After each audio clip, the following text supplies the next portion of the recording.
What's going on, everybody? Alex here from the Football Guys, here to talk about why Dameon Pierce may be a league winner this year. But before we get into it, don't forget to hit those bell notifications and subscribe to the Football Guys for new great content coming out each and every single day.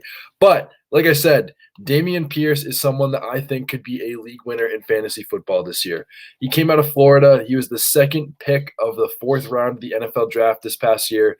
And I love him for a number of reasons, starting with the fact that he has a three-down skill set, a guy that runs well, can catch passes. He's 5'10", 224 pounds, so he's a great size for a running back.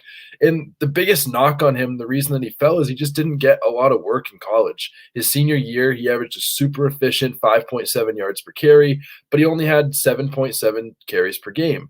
And why, do you ask, did that happen? Well, it's mostly because of their coaching staff. Their coaching staff was the same staff that really misused Kadarius Toney and was the big reason that he didn't have a lot of production in college, but then he started to produce when he came into the NFL.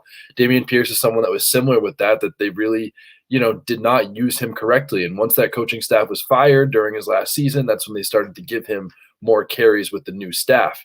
Athletically, he's someone that compares directly to Chris Carson, and that is a very good comparison for later round guys, similar athletic profile, similar height, size, etc. But when you dive into the data, it gets even more interesting. He was fourth in Graham Barfield's yards created for the 2022 class among all running backs.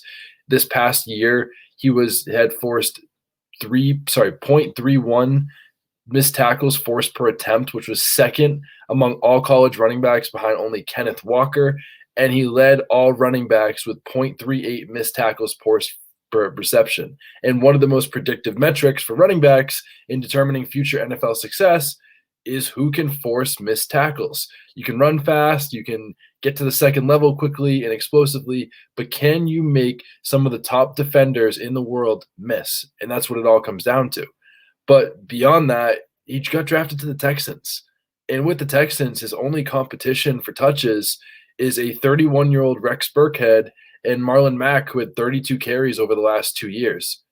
This team also drafted a first-round guard in Kenyon Green that'll help the offensive line.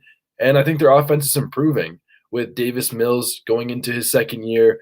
Brandon Cooks is still going to be great. They just drafted John Mechie out of Alabama, who I think is going to be fantastic. They still have Nico Collins going into his second year, another year of Brevin Jordan, their tight end. A lot of things are really looking up for the Texans. And that also could mean that everything else is really looking up for Dameon Pierce, because he's got a lot of really great things going for him. He's got a solid situation and a very easy path to touches. And those are all things that you want for running backs going outside the top 40 right now that could legitimately be the starter week one. Does that mean that he's going to come in immediately and take all the work and they're not going to, start trying to give Burkhead and Matt carries early on? Does not necessarily. Maybe they will, maybe they won't.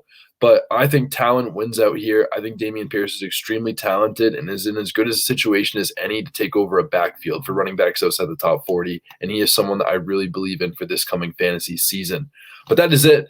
If you enjoyed this video, don't forget to subscribe, like the video, do all that, because Football Guys has new, amazing content coming out each and every day, and you all should be enjoying.